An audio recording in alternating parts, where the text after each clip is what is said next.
சற்று முன் கிடைக்கப்பெற்ற மிக மிக முக்கியமான செய்தி ஒன்று வெளியாகியிருக்கு.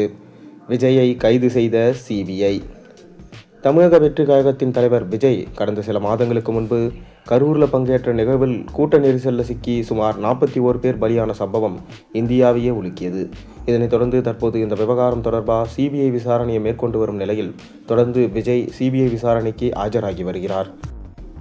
கரூர் விவகாரத்தை சிபிஐ மிக தீவிரமாக எடுத்து வரும் நிலையில் தாவேகா தரப்பிலிருந்து கரூர் விவகாரம் குறித்து எந்த ஒரு பேச்சும் இல்லாமல் அமைதியாக இருந்து வருகிறார். இந்த நிலையில் இந்த விசாரணையை சிபிஐ தொடர்ந்து மேற்கொள்ள இருக்கும் நிலையில் அடுத்தடுத்து விஜய் இந்த விசாரணைக்கு ஆஜராக வேண்டிய சூழல் ஏற்பட்டிருக்கு. மேலும் விரைவில் குற்றப்பத்திரிகையை சிபிஐ தாக்கல் செய்ய இருக்கும் நிலையில் அந்த குற்றப்பத்திரிகையில் விஜயின் பெயரும் இடம்பெற வாய்ப்பிருப்பதாக தகவல்கள் வெளியாகியிருக்கு. அப்படி விஜயின் பெயர் இந்த குற்றப்பத்திரிகையில் இடம்பெற்றா இந்த வழக்கு நீதிமன்றத்திற்கு சென்றதும் விஜய் நீதிமன்றத்தில் தொடர்ந்து ஆஜராக வேண்டிய சூழல் ஏற்படும் என்று சொல்லப்படுகிறது.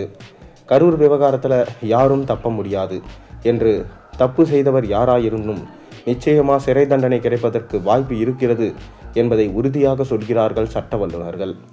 இந்த நிலையில் விஜய்க்கு பின்னணியில் இந்தியாவுக்கு எதிரான வெளிநாட்டு சக்திகள் இருப்பதாக மூத்த பத்திரிகையாளர் திடுக்கிடும் ஒரு தகவலை தெரிவிச்சிருக்கார்.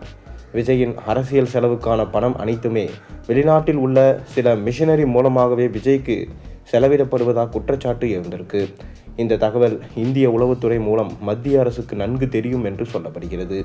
குறிப்பாக விஜயை சுற்றி மிக நெருக்கமான வட்டாரத்தில் இருக்கும் பெரும்பாலானோர் மிஷனரிகளின் தொடர் உள்ளவர்கள் என்றும் இது போன்ற ஒரு சூழ்ச்சி தெரியாமல் அரசியலில் பகுத்த அரசியல்வாதி செங்கோட்டையன் சிக்கி கொண்டார் என்றும் அரசியல் வட்டாரங்களில் பேசப்பட்டு வருகிறது. விஜயின் டார்கெட் வரும் 2026 தமிழ்நாடு அரசியல் இல்லை.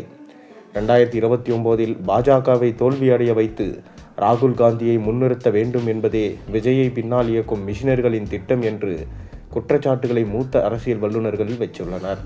அந்த வகையில் ராகுல் காந்தி மற்றும் விஜய் இவர்கள் இருவரையும் ஒருங்கிணைக்கும் முயற்சியில்தான் இந்தியாவுக்கு எதிரான மிஷனரி சக்திகளை வேலை செய்து வருவதாகவும், ஆனால் சில அரசியல் காரணங்களால் திமுகவை விட்டு காங்கிரஸால் வெளியேற முடியவில்லை என்கின்றனர் அரசியல் பார்வையாளர்கள்.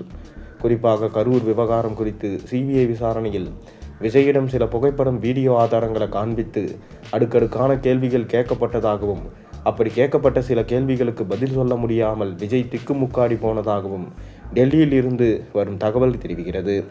குறிப்பாக விஜய் ஒரு அரசியல்வாதியாக செல்லும் வகையெல்லாம் ஒவ்வொரு ஊராக பேசிக்கொண்டே சென்றால் அவருக்கு பெயரும் கூட்டம் கூடாது. அதனால்தான் ஒரே இடத்தில் பேசுவதாக அறிவித்து மக்கள் கூட்டத்தை காண்பித்து ஏமாற்றும் அரசியல் செய்து வருகிறார் என விமர்சனமும் தற்போது எழுந்திருக்கு.